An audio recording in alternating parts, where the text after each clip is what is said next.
Anak ug sa Espiritu Santo. Amen. Lawa makagagawang ng Diyos, anak kami karon aron sa pagdiyon ning balaan nga lana sa migsuon nga si Florencia. Ginoo kaloy ikan.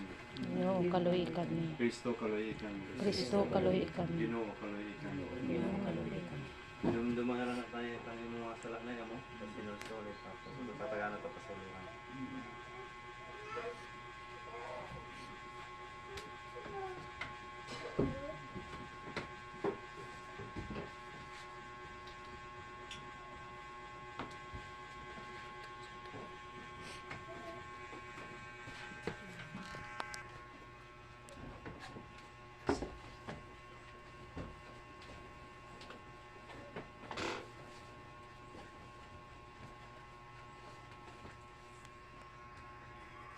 Ang Diyos ang mga wali ang pinagi sa mga pagkanto sa kamatayan o pagabana ni si Kristo pasaluon kaunta sa Diyos na makagagawang sa tanan mga silot o sa kinabuhi sa atong kumaabot.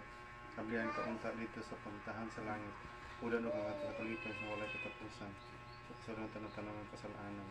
Sa panagpasalo, pinagi sa gamit sa Diyos, sa panagpasalo sa mga sala, sa nasamahan sa Espiritu Santo. Amen. Ginoo ang amoy igsuon nga sa Florencia nga may lugan sa pagtunin ning balaan nga lana. Mahimong tang takos nga magaan ay iyang kasakit ug mahupay ang iyang balatian. Kini among ipangayo pinaagi ni Kristo among Ginoo. Amen.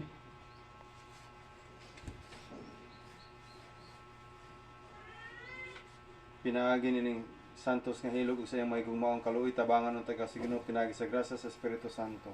Ang kamot. Ladama. Aron mga pasaylo sa mga sala. Maluwas kaniya ang matawan sa kanunay. Amen.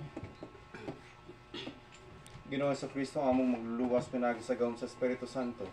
Gaanang makasakit nining amoy igsuon nga si Nanay Florencia nga nagmasakiton sa iyang mga tubangan. Ayuhang iyang mga balatian sa lawas ug sa kasing-kasing. Diya sa imong may gumaong kaluoy pasaylo ang iyang mga sala. Ug iuli kaniyang maayong panglawas o may balik siya sa daan niyang pag-alagad. Kay kang Ginoo hangtod sa kahangturan. Amen. Di ba ang tanan? Amahan namo nga Sa langit, pagdaigo ng imong ngalan, umabot ka namong imong harian, matuman ang imong pagbuot dinhi sa yuta maingon sa langit. Ang kalanon namo sa matag adlaw ay hatag ka namo karon adlaw. Nagpasaylo kami sa among mga sala, ingon nagpasaylo kami sa nakasala ka namo. Ug dili mo kami itugyan sa panulay, hinuno aluwas sa kami sa Ug dawtan. nalain kanimong Dios nga makagagahon sa tanan, nga mahan ug anak ug ang Espiritu Santo. Amen. Ako daw pagdiyon ning balaan nga lanang pabilin din gugmaw kalinaw ni Kristo. Salamat sa Diyos. Hindi nito